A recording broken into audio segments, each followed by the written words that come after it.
Ito na ang latest ng Mixed Topics, mainit na showbiz ganap. Alden Richards sinagot ang mga tanong sa kanya noong nakaraang Sparkle Grand Media Conference tungkol sa estado ng relasyon nila ni Catherine Bernardo at kung paano niya nagagawa at napagsabay-sabay lahat ng kanyang mga proyekto at shows abroad. Na-corner si Alden at natanong ng nagngangalang Miss Ana at sinabing, "Parang hindi lang on-cam ang hello, love, goodbye, parang pati off-cam din." At ang sagot ni Alden ay, "Naku po, Miss Ana, pero pag ano update ko na lang kayo." Sagot ni Alden, sabay ngiti at umalis na para sa next niyang gagawin.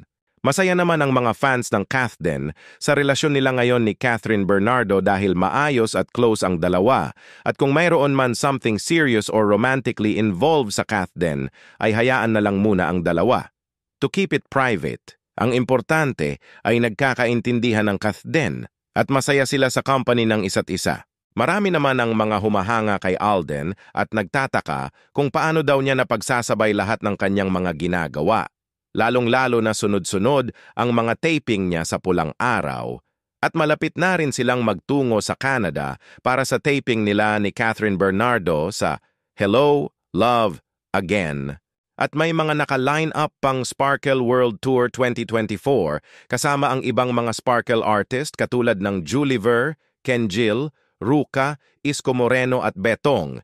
Inaabangan na sila abroad.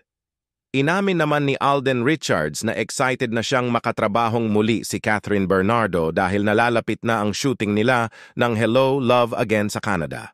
Nasabi din ni Alden na mas closer siya ngayon sa mga OFWs at mga kababayan sa abroad.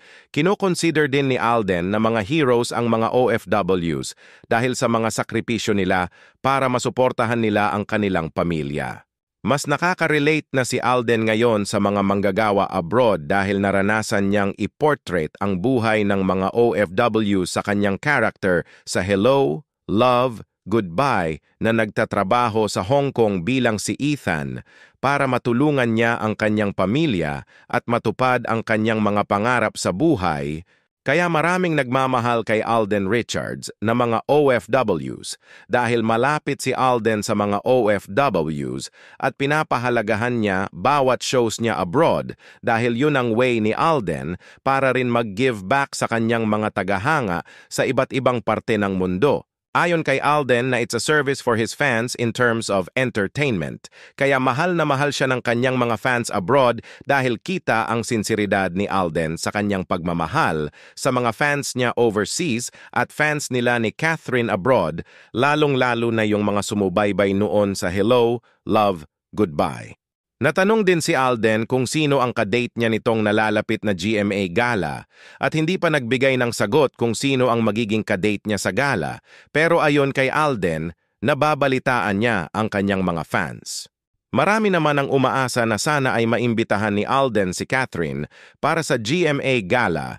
Sigurado daw na mapapasaya nila ang isa't isa at sure na masaya ang mga Kathden fans at kikiligin talaga dahil isa sa pinapangarap ng mga fans ng Kathden na magka-date din ang Kathden sa GMA Gala.